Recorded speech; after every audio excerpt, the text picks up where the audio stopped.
Ya, halo pemirsa TVRI Sumatera Utara dimanapun Anda berada. Bagaimana kabar Anda hari ini pemirsa? Mudah-mudahan selalu dalam keadaan sehat. Dan tentunya senang sekali rasanya saya Muhammad Budi Eser bisa hadir kembali menyapa seluruh pemirsa TVRI. Tentunya dalam program Ayo Bertani.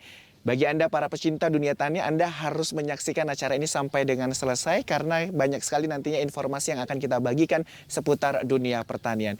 Dan pemirsa bisa sama-sama kita saksikan bahwa saat ini saya tengah berada di salah satu lahan milik warga yang ada di Desa Cinta Rakyat ya, Kecamatan Merdeka, Kabupaten Karo. Pemirsa bisa saksikan bersama bahwa lahan saat ini sedang ditanami dengan tanaman cabai. Kita lihat bahwa tanaman cabai, tentunya harga cabai ya, itu juga merupakan salah satu penentu harga yang ada di pasaran. Dan untuk membahas terkait dengan bagaimana sistem pertanian tanaman cabai yang ada di Desa Cinta Rakyat ya, Kecamatan Merdeka, Kabupaten Karo, kita akan langsung berbincang dengan kedua narasumber kita yang sudah hadir bersama dengan saya. Ya, sudah hadir bersama dengan kita yakni Bapak Herwin Sembiring ya Pak ya, selaku Gapokten atau gabungan kelompok tani yang ada di desa kita ini ya Pak ya. Halo Pak Herwin, sehat Pak? Halo, sehat selalu. Iya. Dan juga sudah ada narasumber kita yang kedua, ada Pak Budi Arta Karo-Karo ya Pak ya? Iya Pak. Selaku dari tokoh masyarakat yang ada di desa kita. Nama kita sama Pak, sama-sama Budi ya Pak ya? Selamat pagi untuk kita semua. Baik, saya ke Pak Herwin dulu ya. Silakan. Pak Budi. Baik, Pak Herwin ini boleh diceritakan kita ini tanaman cabai kita sudah berusia ini berapa bulan ini Pak? Ini cabai ini sekitar 4 bulan.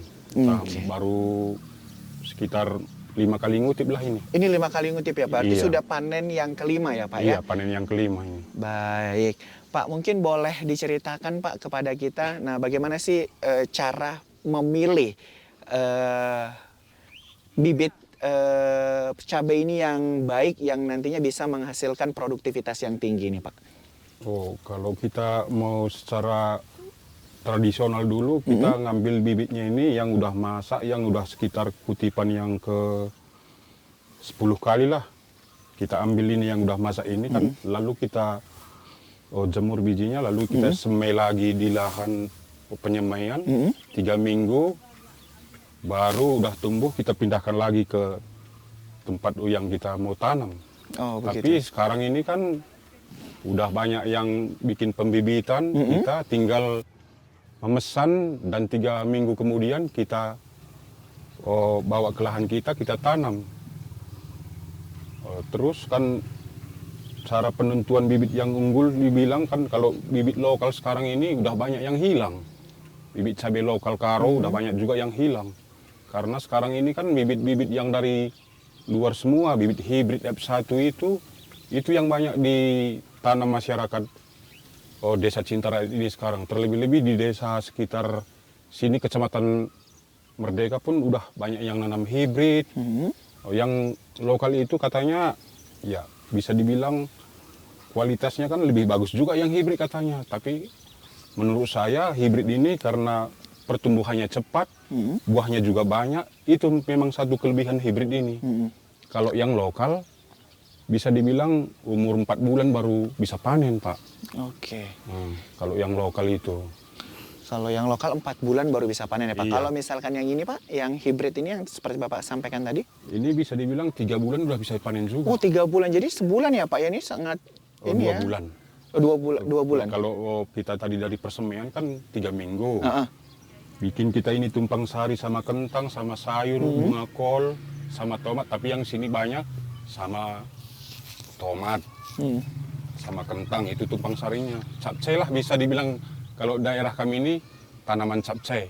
Oke. Hortikulturanya capcay. Kalau andalan kami kan hortikultura. Soalnya kan daerah untuk tanaman padi di sini nggak ada. Kita beli beras semua itu ke pekan itu, ke beras tagi. Makanya kita harus tumpang sari. Baik. Tadi sudah dijelaskan pemirsa bahwasannya untuk metode pembibitan sendiri yang dilakukan oleh masyarakat ada 2. Yang pertama tadi pembibitan secara tradisional, memang bibitnya itu diambil dari buah cabenya ya Pak ya, yang udah masak. kemudian yang sudah tua begitu ya Pak, Iya. yang sudah tua, kemudian itulah yang akan dijadikan pembibitan selanjutnya. Iya. Namun ada juga di sini yang sudah menyiapkan bibit berumur 3 minggu ya Pak ya, Iya. yang siap untuk ditanam oleh masyarakat sekitar. Nah, Iya. Pak, kalau tadi kita berbicara bibit, nah untuk prosesi penanamannya sendiri Pak. Nah, tadi kan Bapak sampaikan kita bisa menghasilkan panen itu kan 3 minggu umur benihnya begitu ya Pak ya. Iya. Kemudian bisa sampai 2 bulan atau 3 bulan itu bisa panen begitu ya Iya, Pak ya. panen yang merah. Tindakan-tindakan yang dilakukan apa saja itu Pak, mulai dari perawatannya Pak? Perawatan itu kalau mulai dari dasar kita kan dari awal penanaman kita harus kan menyiapkan lahannya dulu kan.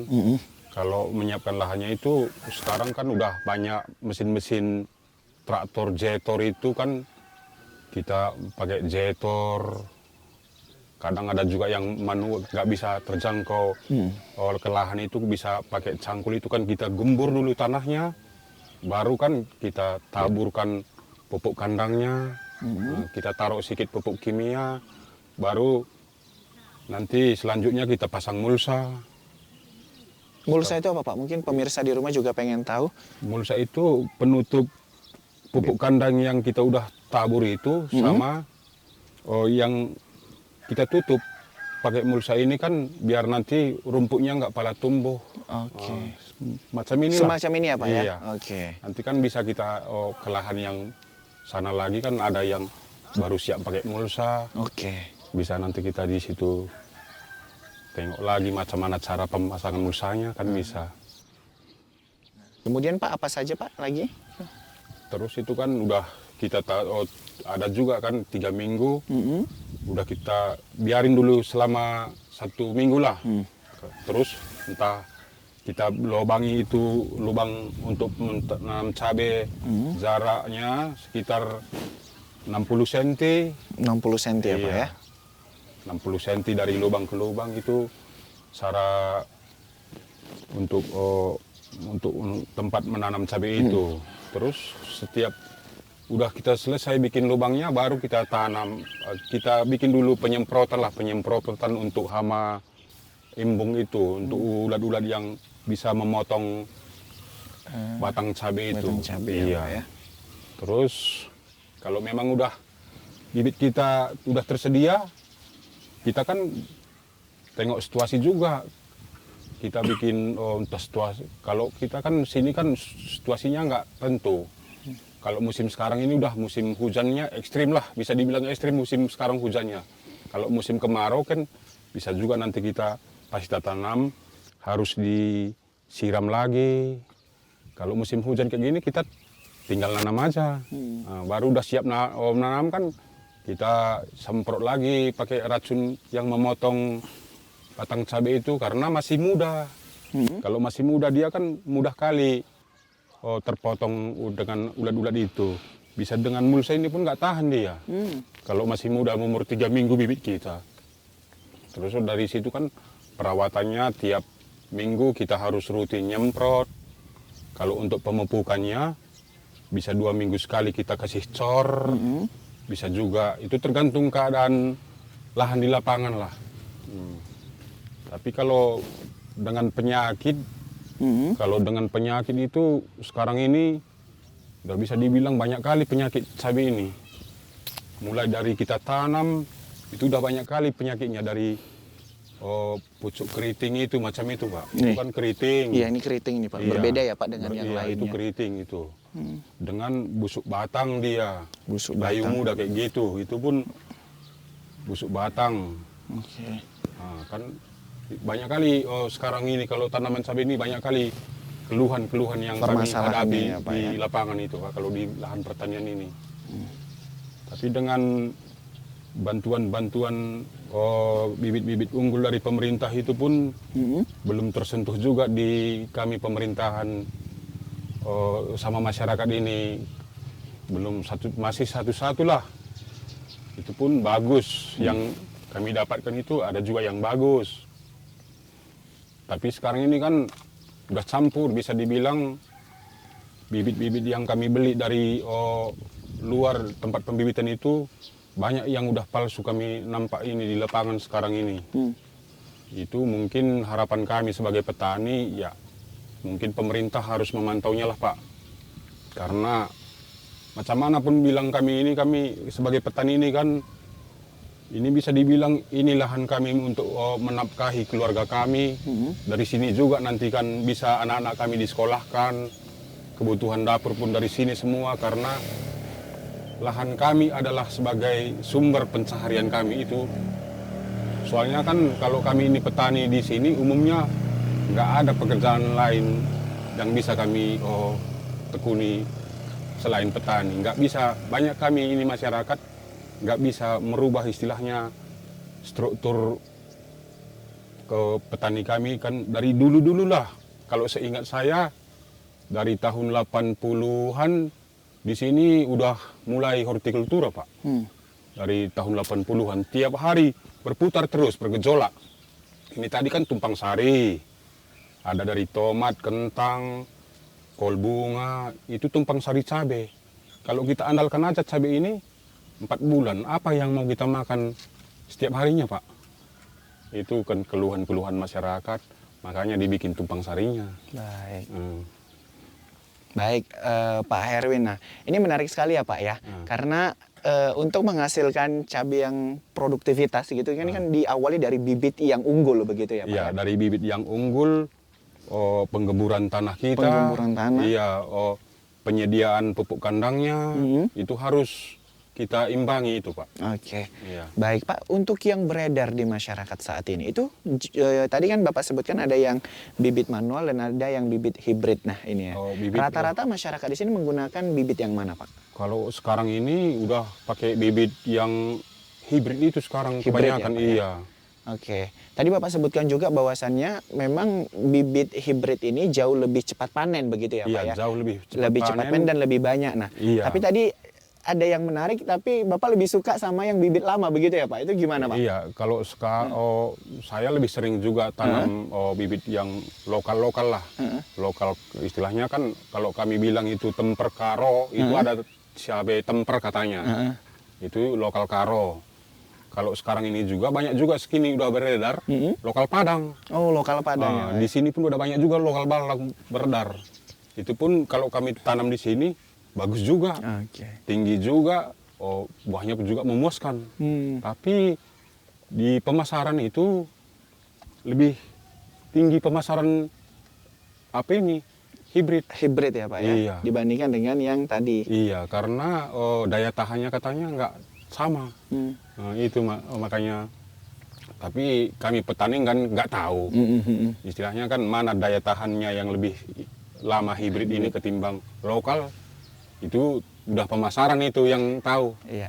Tapi pemirsa pengen tahu juga ini Pak. Tadi kan Bapak sebutkan bahwasannya Bapak lebih suka memilih yang jenis lokal ya Pak ya, Iya. yang cabai kita lokal. Itu kenapa Pak? Karena tidak mudah banyak terserang penyakit. Oh gitu ya Pak. sebenarnya. Lebih Iya. ini ya Pak ya, lebih resisten terhadap hama begitu iya, ya Pak. tapi itu tadi kelemahannya itu dia jangka panennya Lama ya Pak ya? agak lama, kita bisa bawa ke pekan. Ini kan 3 bulan 4 bulan udah bisa kita bawa ke pekan merahnya ini. Kalau cabai yang ini, yang merah ini tiap minggu kalau udah merah kayak gini, tiap minggu kita udah bisa panen. Seminggu sekali udah bisa kita panen. Oke. Nah, cara pemasakannya pun lebih cepat kalau hibrid ini. Tapi kalau lokal kan bisa standar aja kilonya, nggak bisa naik dia. Kalau ini bisa naik, kita ini kan tadi bisa ngutip pertamanya 10 kilo, ngutip kedua nanti bisa kita terkejut, bisa sampai 50 kilo. Oh begitu ya Pak? Iya, kalau hibrid ini. Kalau lokal enggak, dia bisa nanti kan naik kilonya nggak setara aja dia. Oh begitu ya Pak standar ya? aja dia. Cuman itu tadi ya Pak, dia lebih kuat dibandingkan dengan Lokal itu, cabai lokal itu, iya. Cabai lokal lebih kuat begitu ya Pak ya, daya tahannya ya Pak ya? Iya, kalau cabai lokal bisa dibilang kuat juga, tapi jenis lokalnya itu. Oh gitu ya Pak, tergantung jenis lokalnya juga ya Pak ya? Tergantung jenis lokalnya juga. Oke, baik Pak. Pak ini kan kalau kita lihat sekilas gitu ya Pak, antara cabai merah dengan cabai hijau ini kan sama begitu ya Pak? Iya. Apakah kalau misalkan kita mau panen cabai hijau itu juga cabai merah yang belum merah begitu Pak? Atau gimana Pak? Kalau kami di sini Sebenarnya kalau cabai hijau dibilang jenisnya ada yang khusus untuk hijau. Oh, ada ya Pak Iya, ya? yang ini kan khusus merah. Khusus merah. Tapi tergantung harga juga. Kalau memang harga merahnya juga, hijaunya juga naik, ini juga bisa dihijaukan, kita Oh, hijaukan. jadi panen hijau aja ya Pak ya? Nggak Iya. usah panen merah ya Pak ya? Iya. Karena kita mengejar harga begitu Iya, ya mengejar Pak ya? harga, iya. Baik, memang sebenarnya sih ada memang bibit khusus cabai hijau gitu Ada, ya Pak iya, ya? iya, Ada iya. khusus untuk yang cabai merah. Iya. Cuman kadang-kala kita lihat di pasaran juga ya Pak ya? Iya, kita Terkait dengan harga, kalau Iya. memang harga cabai hijau lebih tinggi Iya. dan kita memang sudah layak untuk panen yang hijau, kenapa tidak begitu ya Iya. Pak ya? Baik, luar biasa. Dan selanjutnya saya ke Pak Budi nih, Pak Budi ya. Iya Pak. Pak, selaku tokoh masyarakat, bagaimana Pak tanggapan Bapak melihat masyarakat kita yang menanam cabai ini Pak? Karena kan Kabupaten Karo ini terkenal semua jenis tanaman sayuran, buahan kan ada di sini gitu ya Pak Betul. ya. Nah untuk cabai ini gimana ini Pak? Ya sebetulnya itu kalau di Desa Cinta Rakyat lah saya bilang. Kalau untuk tanaman cabai itu memang udah tanaman umum. Karena banyak masyarakat yang menanam cabai. Nah, jadi kalau kita bilang Desa Cinta Rakyat bisa dibilang ini adalah seperti yang Bapak Herwin bilang tadi 90% petani. Nah, kan lagian Desa Cinta Rakyat ini pernah saya sampaikan juga kepada beberapa teman-teman yang dari luar kan gitu, bahwasanya ini adalah penghasil sayur mayur ataupun capcay terbesar di Tanah Karo. Baik. Dengan luas lebih kurang ya. Kalau kita bilang luas lahan pertanian di sini ada berkisar 5.000 ke 6.000 hektar untuk lahan pertanian itu. Makanya bisa saya bilang ini adalah penghasil sayur mayur yang terbesar di Tanah Karo. Jadi berbicara masalah cabai ya, seperti yang saya bilang tadi, sebetulnya keluhan-keluhan yang kita perlu ini dipermasalahkan atau diangkat ke publik kan gitu.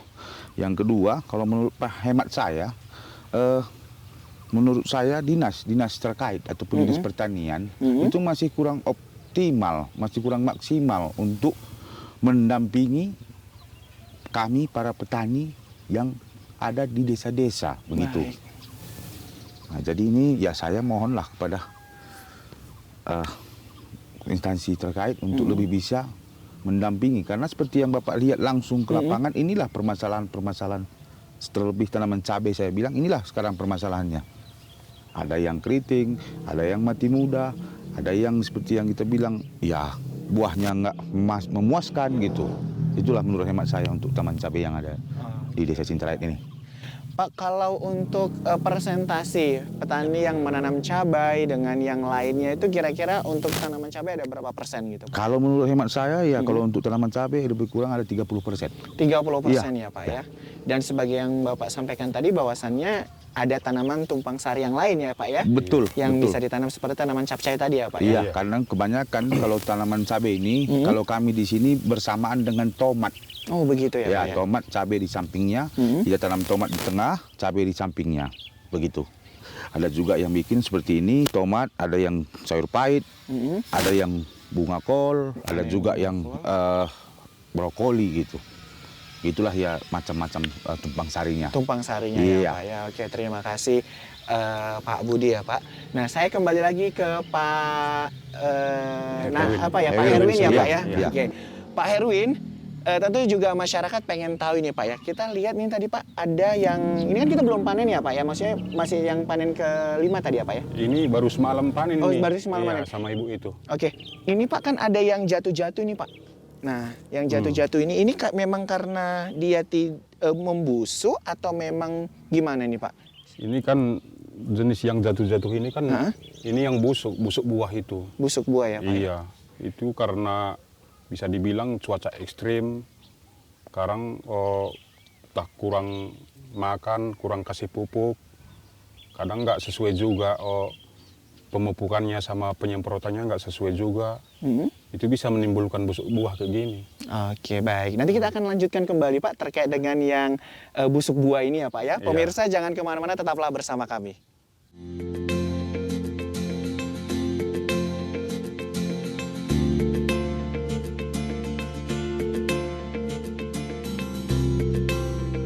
Ya, terima kasih Anda masih bersama dengan kami tentunya dalam program Ayo Bertani bersama dengan dua narasumber kita. Ya, kita masih ke Pak Herwin ya Pak ya. Iya. Tadi kita sedikit membahas tentang salah satu penyakit yang ada di tanaman cabai ini adalah busuk buah begitu ya Pak. Nah, Iya, selain busuk buah apalagi nih Pak yang mungkin paling penting dan menjadi catatan para petani untuk tanaman cabai ini Pak?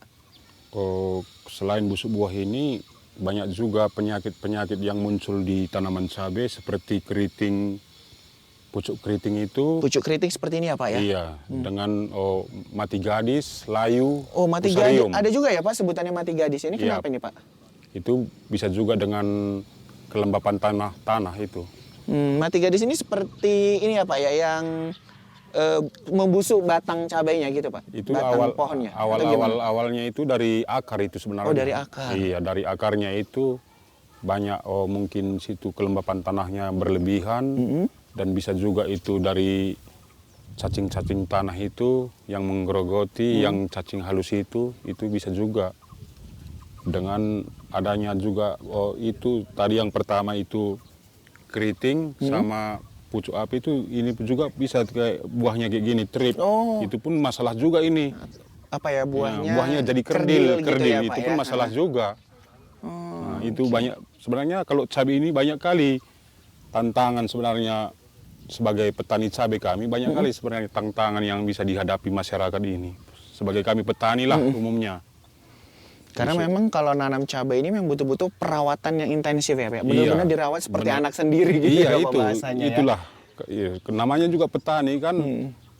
Dari sini kita bisa menghasilkan kan harus kita rawat seperti anak baby juga.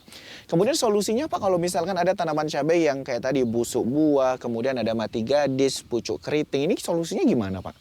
Pucuk keriting itu sebenarnya kami sebagai petani ini nggak tahu lagi lah masalah yang itu nggak bisa lagi berhasil itu kalau Karena keriting. memang tidak ada sama sekali buahnya ya Pak ya? Iya, muncul bunga tapi jatuh semua. Oh, gugur gitu ya gugur Pak ya, tidak semua. jadi Iya, buah cabai. itu kalau keriting.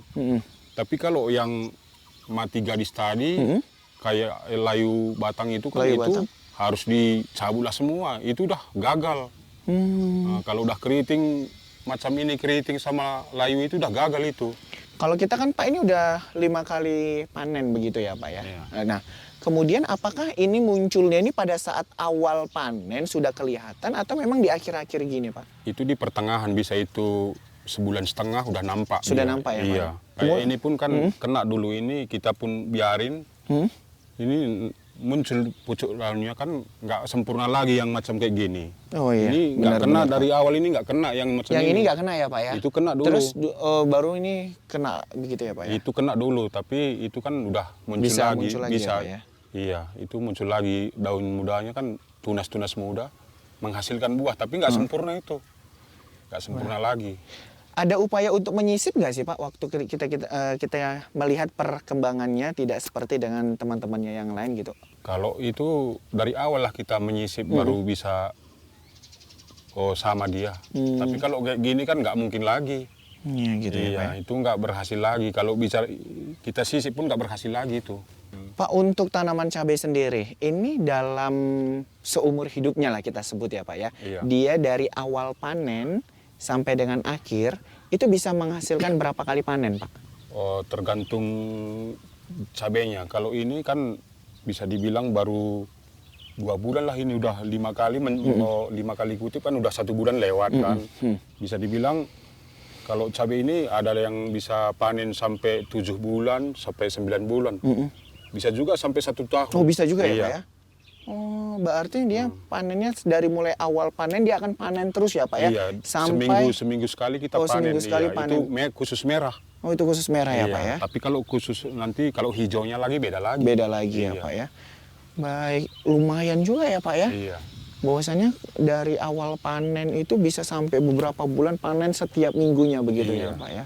Apakah itu hanya memanen saja atau ada upaya-upaya perawatan yang dilakukan juga Pak? Itu kan kita harus bikin perawatan. Oke. Tadi kan kita mulai dari dasar penanaman kan kita udah kasih pupuk kandang sama pupuk kimianya sedikit kan udah kita taruh di bawah kan.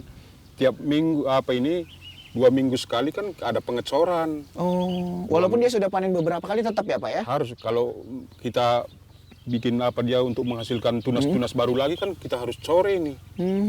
Tunas-tunas baru. Penyemprotannya kan tiap minggu juga. Kalau kayak situasi sekarang ini ekstrim, bisa 4 sampai 5 hari harus kita nyemprot. Jadi walaupun memang setiap minggu dia menghasilkan panen begitu ya Pak ya, tapi Iya. juga perawatan untuk setiap minggunya juga harus diperhatikan ya Pak ya. Diseimbangkan. Oke. Iya. Untuk panen ini ya Pak ya, harga yang beredar di masyarakat ini gimana Pak? Ini karena menjadi sorotan penting begitu ya Pak, Iya. terkait dengan harga ini. Kalau harga ini mulai dari tahun ini kan, tahun 2003 ini, sampai bulan inilah bisa dibilang harga cabai belum stabil. Bisa naik sekarang, kayak semalam itu naik, besok lagi, nanti lagi entah sore di pekan itu bisa turun lagi. Karena kan pemasaran cabai ini kalau mahal di Tanah Karo, nanti cabai-cabai yang dari luar pun bisa juga masuk ke Tanah Karo. Pemasarannya itu kan entah macam mana lah. Kalau bisa dibilang pemasaran yang di pasar-pasar itu kan petani kan nggak tahu lagi, itu udah di luar jangkauan petani itu. Kalau Baik. petani kan hanya memanen hasil taninya, bawa ke pekan untuk dijual, itu aja. Soalnya kan dari petani ini belum ada kerjasama antara petani langsung ke entah supermarket lah, belum ada itu. belum kalau ada ya, Pak, ya? Belum ada. Berarti setelah dipanen cabai ini, apakah petani dan juga kelompok tani menjualnya di pasar atau langsung ada penadah yang mengambil begitu Pak? Oh, di sini kalau di desa kami ini, sebagian masyarakat bawa hasil tani itu ke pasar. Oh, langsung ke pasar ya Pak ya? Iya, ke pasar tapi pasar di Brastagi. Oh, pasar induk ya Pak ya? Itu beda, itu Oh, beda pasar lagi? induknya di Medan. Kalau di Medan itu pasar induknya. Kalau di Brastagi ini, yang dari mana pun datang, yang dari Provinsi Aceh pun datang ke Brastagi. Pajak Roga. Iya, kalau kami bilang di sini pajak roga. Pajak roga ya Pak Iya, ya? itu dari Siantar pun datang, dari Palembang pun datang ke situ. Tapi ada juga petani ini dijual di sini, ada juga agen-agen sayur di sini, itu dibawa ke pasar induk Medan. Oh begitu ya Pak. Terima kasih Pak Herwin ya Pak ya. Iya. Dan selanjutnya saya mungkin akan ke Pak Budi kembali nih Pak Budi. Iya, Pak. Pak Budi ini gimana nih Pak ngelihat kondisi tadi sudah dijelaskan juga oleh Pak Herwin ya Pak ya. Bagaimana tanaman cabai mulai dari pembibitan, perawatan sampai dengan proses panen ya Pak ya. Iya.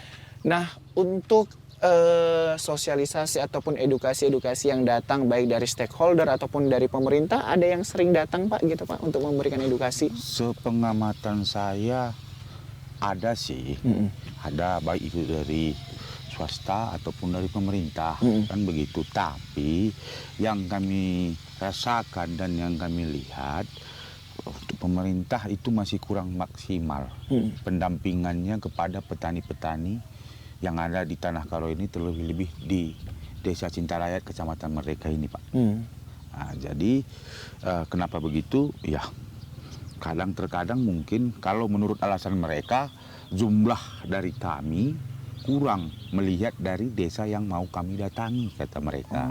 Itu dia Pak. Baik Pak. Nah tadi kan Bapak bilang juga ada yang datang begitu ya Pak ya? Iya. Namun betul. memang belum maksimal. Kira-kira yang datang terkait apa Pak? Terkait ya kadang sebagian dia ada juga yang memberikan penyuluhan untuk penyakit-penyakit yang ada pada tanaman. Ada juga yang memang ya pendampingan untuk iya, cara pengolahannya semua. Ada juga memang yang dia mendampinginya dari mulai tanam sampai ke berhasil ataupun sampai panen. Baik. Ya, itu yang swasta. Yang swasta yang ya kalau pemerintah ya begitu tadi, ala kadarnya paling mungkin dalam setahun bisa dibilang ya mereka memberikan penyuluhan 2 kali setahun cuman untuk masyarakat di sini gitu. Oke. Baik Pak. Nah mungkin banyak dari petani yang ini ya Pak ya, yang terkendala terkait dengan pupuk dan juga insektisida begitu Betul, ya Pak. Nah, betul, sangat apakah betul. keberadaan pupuk di sini dan juga insektisida tersedia begitu Pak? Tersedia cukup? Ya, kalau yang untuk insektisida sama pupuk ya di sini ada 4 toko pupuk. Tapi yang jadi pertanyaan kami sekarang ini untuk pupuk subsidi dari pemerintah. Itu kenapa pupuk subsidi dari pemerintah setiap harinya memang ada di sini yang menyediakan atau distributornya. Tapi bisa setiap minggu atau 2 minggu sekali naik harga pembelian. Ini yang kita rancu permainan dari orang ini begitu. Oh begitu ya Pak? Iya, ini untuk pupuk subsidi. Oke, pupuk subsidi tapi tetap ada kenaikan harga yang tidak stabil begitu Betul, ya Pak ya? betul. Bisa. Apakah yang namanya yang jadi menjadi pertanyaan kami ataupun yang jadi pertanyaan masyarakat, kenapa pupuk subsidi itu bisa dari distributornya mengambil keuntungan sampai bisa 50 ke 65 ribu per sak. Oh. Lucu kan? Namanya pupuk subsidi. Nah, permainan ini siapa yang bermain? Ya, ini pula pertanyaannya gitu. Baik, luar Sementara biasa. satu lagi, Pak, ya kami sangat perlu ya namanya pupuk subsidi kan ya sangat berguna sama masyarakat dan memang bisa menghemat dalam pembelian pupuk gitu, Pak. Terkait masih dengan pupuk Pak. Iya. Nah, pupuk organik apakah sudah diluncurkan di sini gitu Pak? Ya, sudah banyak yang memakai pupuk organik dan banyak macam pupuk organik yang sudah masuk ke Desa Cintarayat ini. Dan antusias masyarakat menyambut untuk pupuk organik ini gimana Pak? Ya, kebanyakan masyarakat mengatakan bahwasanya pupuk organik itu adalah bagus. Sangat bagus untuk tanaman-tanaman. Untuk pupuk organik sendiri ya Pak ya? Iya. Nah, itu apakah petani dan juga kelompok tani itu membeli atau memang itu bantuan dari baik pemerintah maupun swasta Pak?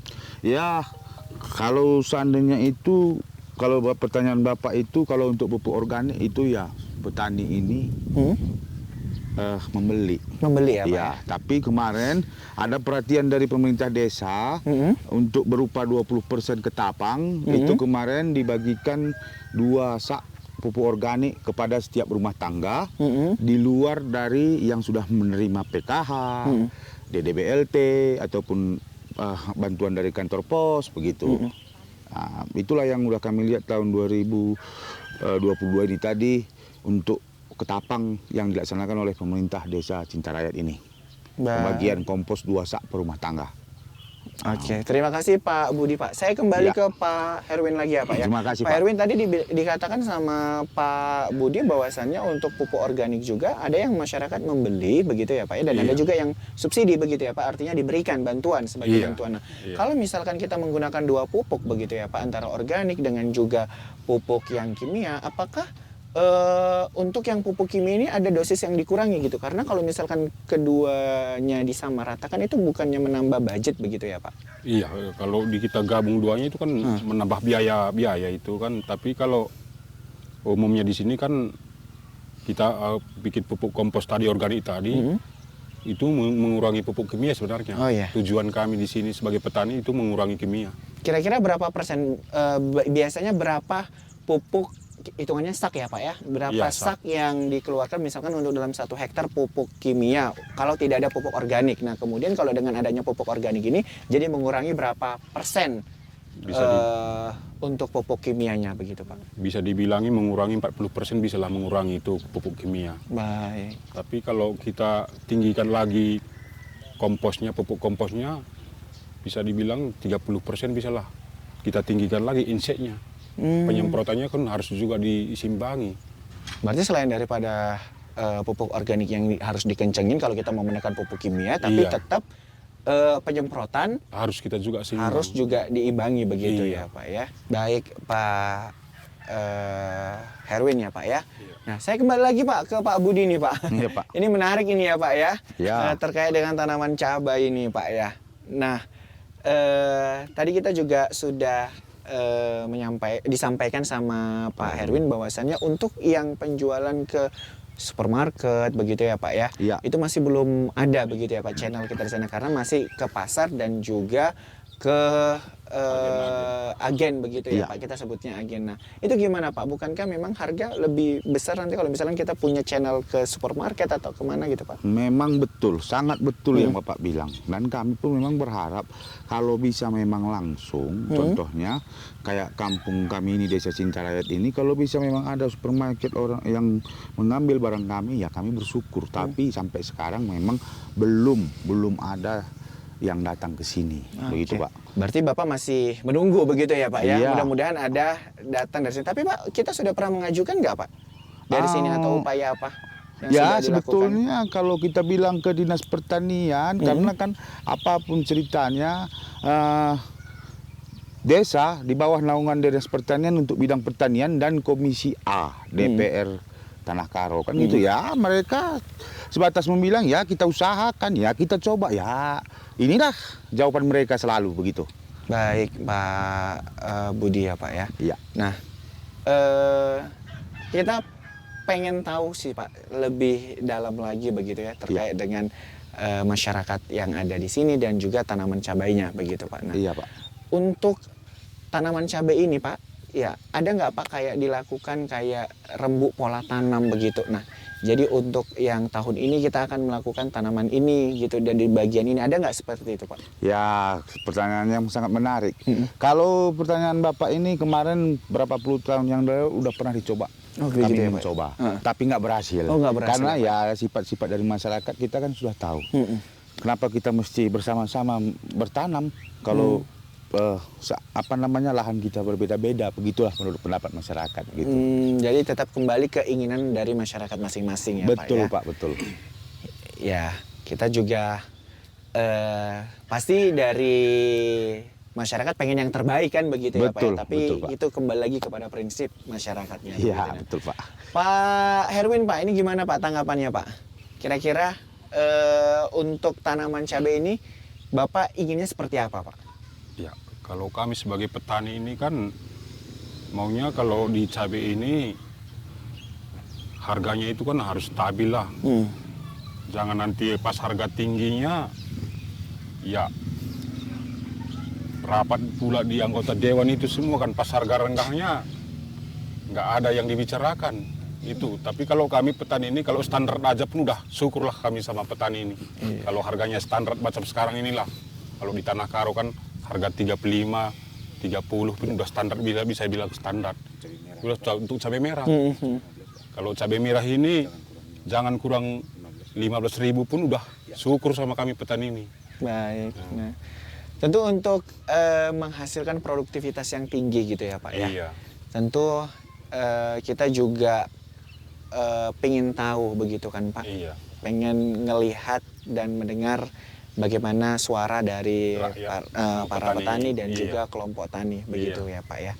Nah, untuk kendala ini Pak, apa saja kendala-kendala yang mungkin selama ini dihadapin oleh para petani dan juga kelompok tani khusus untuk tanaman cabai ini Pak? Kalau kendala itu sama kami petani ini kan kami macam bibit ini kan kami masyarakat ini kan nggak tahu mana sebenarnya bibit-bibit yang unggul ini kan. Maunya pemerintah mendampingi pengeluaran bibit ini sebenarnya. Macam saya aja udah berapa kali ini penanaman sering gagal ini kalau beli bibit-bibit hibrid ini. Seingat saya tahun 2022 ini aja dua kali saya tanam cabai beli di gagal. Tapi kalau saya tanam lokal kan saya udah tahu itu bibit lokal itu udah saya yang buat. Itu satu yang perlu diperhatikan pemerintah dengan peredaran bibit di Tanah Karo. Oke, baik Pak.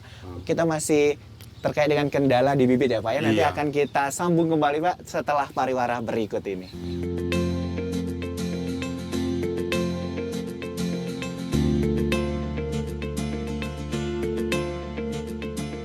Ya, terima kasih Anda masih bersama dengan kami tentunya dalam program Ayo Bertani. Kita masih akan membahas tentang masalah tanaman cabai ya.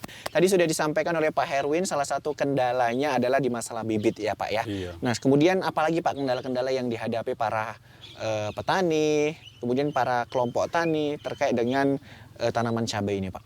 Kalau kendala-kendala yang sering ditanam di tanaman cabai ini, umumnya kami ini petani cabai kan sebenarnya banyak sekali kendalanya. Apa macam penyakit-penyakit ini kan ada terip yang bisa bikin daun cabai keriting. Itu kendala-kendalanya. Penyakit lah itu kendalanya satu sama kami petani. Dan memang sering juga kami buat itu dari kelompok tani untuk mempertemukan petani sama PPL, tapi kadang sebagian ada yang mendukung, sebagian ada yang apa itu katanya. Yang mana mau belajar itu yang ikut. Ada juga kami sering bikin kayak gitu sharing. Dan yang paling fatalnya itu masalah pemasaran itu. Pemasaran itu ada juga yang pernah kami bikin hari itu kan. Pemasaran ke Brastagi toko beras tagi yang ada di Medan. Supermarket ya Pak? Iya, itu pernah kami bikin pertemuan itu kan katanya harus yang organik. Kadang masyarakat ini kan bikin organik itu ada bikin rumah greenhouse katanya jadi kewalahan juga kan, itu kan harus dibuat di dalam kelompok. Jadi kalau lahan kita luas kayak gini pun nggak menghasilkan, apalagi kita bikin greenhouse kata masyarakat. Jadi kami pun sebagai pengurus-pengurus kelompok banyak juga mengeluh. Ya, jadi yang hidup kelompoknya hidup gitu, yang nggak mau hidup ya bertani sendiri. Jadi kerjasama antara petani dengan kelompok itu masih belum maksimal kalau di kampung kami ini. Itu menurut pengalaman saya. Di petani cabai ini seringnya dibikin penyuluhan antara petani dengan apa ini, tapi kadang nggak maksimal. Mulai dari dasar sampai penanaman sampai akhirnya nggak maksimal. Itu yang sering kami alami di lapangan. Kalau teorinya bisa kita ambil, tapi kalau prakteknya kan petani langsung terjun ke lapangan. Benar sekali Pak. Iya.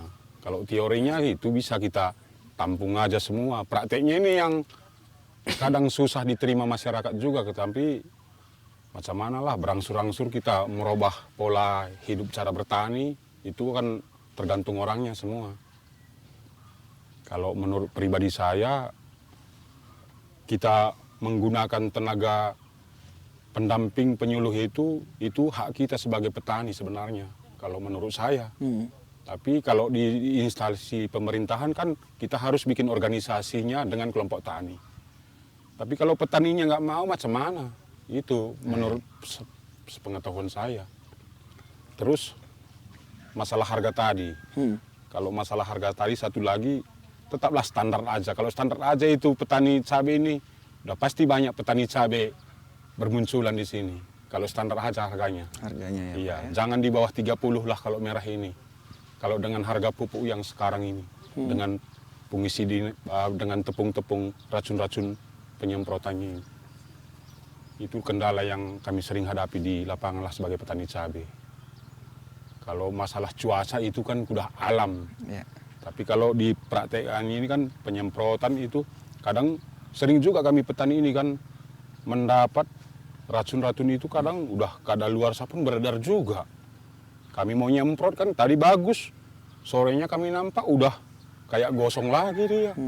Nah itu kan bisa juga entah bisa kesalahan kami juga, entah mungkin itu kan kami nggak tahu cara aturan pakai obat-obatan itu, bisa juga itu pun harus juga didampingi dengan penyuluh-penyuluh juga kan bisa mengajari petani ini kan, istilahnya bikin rembuk kan, bisa dipersatukan mana petani-petani yang mau bekerja sama dengan pengurus-pengurus kelompok taninya yang bisa menimba ilmu itu, bisa juga kita bawa penyuluh kita kemari sebenarnya. Tapi kan kadang mempertemukan petani ini yang agak sulit. Nah. Iya. Umpama kayak lahan kita ini kan, lahannya di sana kan, jadi waktu kerja dia nggak ada lagi. Membuat pertemuan-pertemuan ini agak sulit juga kalau yang kami sering dihadapi di lapangan. Terkait dengan antusias masyarakat ya Pak iya, ya, antusias iya. masyarakat untuk bisa menghadiri dan mengikuti edukasi di sini begitu Iya, ya Pak. Nah, itu yang sering kami sulit menghadapinya. jadi Pak selama ini Pak kalau misalkan ada seperti yang sosialisasi itu memang agak cukup ini ya Pak ya, cukup sulit untuk mengumpulkannya begitu ya Pak. Iya, Ya? karena kesibukan setiap anggota, setiap petani. Itu satu kendala yang kami sering hadapi di lapangan. Tapi nantinya kalau misalkan ada program yang datang kemari, ada pendampingan yang datang kemari, kira-kira bisa nggak Pak masyarakat turut ikut gitu, turut berpartisipasi untuk melihat bagaimana proses edukasi dan sosialisasi yang disampaikan baik dari dinas terkait maupun dari swasta begitu. Mudah-mudahan lah bisa nanti kita dampingi juga kan. Sepengalaman saya beberapa kali pun di sini buat kegiatan kayak gitu, saya berusaha untuk menimba ilmu dari kegiatan-kegiatan yang ada. Baik, terima kasih Pak Herwin. Kita ke Pak Budi. Ya. Pak Budi, ini terkait dengan antusias masyarakat Pak. Iya. Nah ini gimana nih Pak? Nanti kita sudah dilihat dan didengar oleh para Ya, instansi ya. begitu ya Pak ya, Ya. dan juga para stakeholder ataupun swasta yang ingin memberikan sosialisasi dan juga edukasi kepada masyarakat kelompok tani di sini. Nah kira-kira bagaimana dengan masyarakatnya Pak? Mau atau tidak begitu Pak? Saya pastikan bisa, mau. Karena begini, setiap saya bantah cakap Bapak Erwin tadi karena antusias masyarakat. Setiap yang melakukan pertemuan-pertemuan, saya rasa ada yang menghadiri lebih kurang 25 ke 30 orang itu ada terus. Tetap ada ya Pak Tetap ya? ada. Bapak ini mungkin salah, entah di mana salah yang melihatnya, saya nggak tahu lah ini. Nah, itu dulu yang pertama saya bantah cakap Bapak Erwin karena saya kan harus melihat semua masyarakat dari sudut ke sudut kan begitu. Jadi yang kedua seperti yang pertanyaan Bapak tadi, kalau ada stakeholder ataupun orang yang mau membuat memberikan penyuluhan atau pendampingan ini, kami siap. Kami siap untuk mendampingi dan mengajak masyarakat untuk menghadiri acara tersebut kapanpun dan waktunya begitu Pak. Baik, kira-kira Pak upaya apa Pak yang ingin diharapkan gitu Pak? Ya sebetulnya seperti yang Bapak Erwin bilang tadi, kami cuma dua berharap. Yang pertama adanya kestabilan dari harga tanam-tanaman. Jadi mengapa begitu? Karena ya kami kan seperti yang Bapak Erwin bilang tadi, ini adalah sumber pencarian kami, ini adalah yang menafkahi keluarga kami. Jadi ya apakah salahnya pemerintah ini mendengarkan? Karena harga maunya ya pemerintah bikin ketetapan harga cabai hijau sekian 15.000 gitu ataupun 20.000, cabai merah 30.000 begitu. Itu harapan kami selaku kami masyarakat petani. Jadi yang kedua seperti yang kami bilang tadi, ya kami ingin adanya perhatian pemerintah lebih dalam artian ya pemerintah ini maunya dia turun ke lapangan melihat apa yang diperlukan kami masyarakat, terlebih-lebih di bidang pertanian karena memang di sini 90% adalah petani. Melihat apa yang diperlukan masyarakat. Jangan aja ya seperti yang saya bilang tadi, kalau saya bicara nanti terlalu kejam. Duduk diam jangan disambung yang satu lagi kan gitu. Gitu dia. Ya. Oke, terakhir ini ya Pak ya. Ya. Mungkin apa harapan Bapak untuk para masyarakat ya khususnya para petani, kelompok tani begitu Pak, agar tetap meningkatkan produktivitas hasil taninya begitu Pak? Ya, harapan saya selaku tokoh masyarakat kepada petani untuk meningkatkan produktivitas pertanian.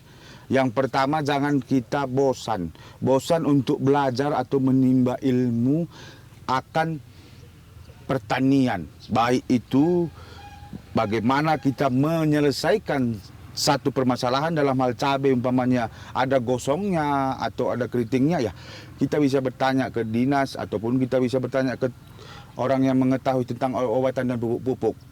Jadi mari semua seluruh masyarakat yang kita petani di Tanah Karo ini, di seluruh Indonesia, Tanah Karo terlebih di Desa Cintarayat ini, semua karena permasalahan pertanian ini pasti ada solusinya. Tapi itu tergantung dari kitanya kembali bagaimana, apakah mau kita belajar atau tidak. Dan tentunya Bapak menjamin untuk antusias warga ya Pak ya? Iya, saya menjamin. Jika nanti adanya program yang masuk, bantuan yang masuk, dan juga edukasi serta sosialisasi dari pemerintah ataupun stakeholder yang lainnya Pak ya? Kami siap Desa Cintarayat beserta pemerintah Desa Cintarayat menerimanya. Terima kasih Pak Budi, dan untuk Pak Erwin ini Pak, kira-kira apa harapannya ke depan Pak untuk para masyarakat khususnya para petani, kelompok tani, dan juga mungkin harapannya kepada pemerintah dan stakeholder yang lain begitu Pak, yang bisa membantu untuk meningkatkan produktivitas dari tanaman cabai ini Pak? Kalau situasi sekarang ini kan yang sepengetahuan saya kan kalau kami petani ini harapan kami dari dasarnya kan petani sebagai anggota kelompok tani ya bisa dibilang mari kita saling membahu, bekerja sama, kita menimba ilmu melalui penyuluh-penyuluh kita. Itu harapan yang bisa saya berikan ke masyarakat dulu. Terlebih-lebih saya juga sebagai pengurus di Gapoktan. Itu satu harapan saya ke masyarakat. Dari situ bisa kita mengambil ilmu dan seterusnya bisa kita bekerja sama dengan instalasi pemerintah di bagian pertanian. Macam mana cara menanggulangi hama, penyakit, dan pemasarannya nanti itu kan nomor 2 juga sebenarnya. Kalau pemasaran itu kan, kalau cabai kita pun nggak bagus, macam mana kita mau jual ke luar kan? Itu harapan saya sebagai masyarakat petani cabai. Baik, kemudian harapannya untuk para ini Pak, pemerintah dan juga stakeholder yang bisa membantu? Kalau untuk harapan saya buat pemerintah itu ya kalau bisa disediakan bibit-bibit yang unggul, bisalah Tidak palsu ya Pak ya. ya yang nggak palsu itu kan yang beredar di masyarakat itu. Tapi kalau bisa lagi disalurkan lagi bibit-bibit unggul itu melalui kelompok tani pun bisa kami tampung juga. Soalnya kan yang beredar itu di lapangan udah banyak mengeluh masyarakat ini yang petani-petani cabai. Mungkin satu itu yang bisa kami harapkan, dan kedua itu dengan pemasaran itu pun mungkin itu sering juga saya pertanyakan itu ke pejabat-pejabat di Tanah Karo ini. Pernah juga dulu datang ke sini Bapak kita Wakil Bupati. Pernah juga saya dulu tanyakan itu. Macam mana dengan pemasaran hortikultura yang ada di Tanah Karo ini Pak, saya bilang kan. Itu bisa nanti kita jajaki katanya.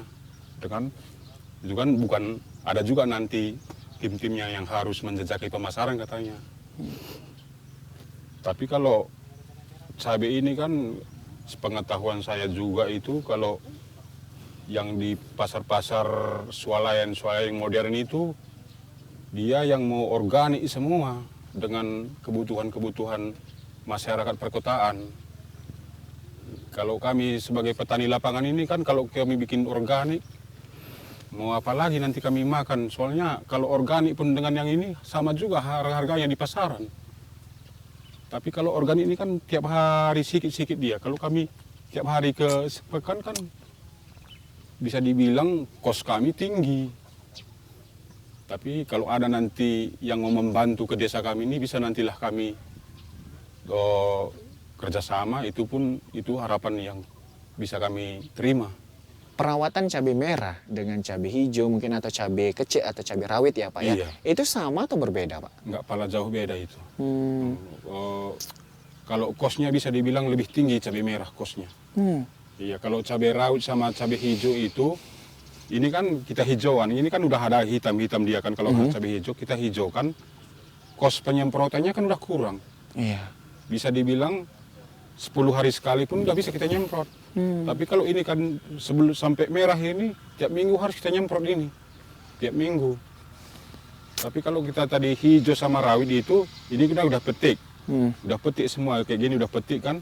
Tinggal pembungaan, macam mana kita bisa menjos supaya pucuk daunnya lebat lagi, biar datang bunga. Itu kelebihan cabai hijau sama cabai rawit itu.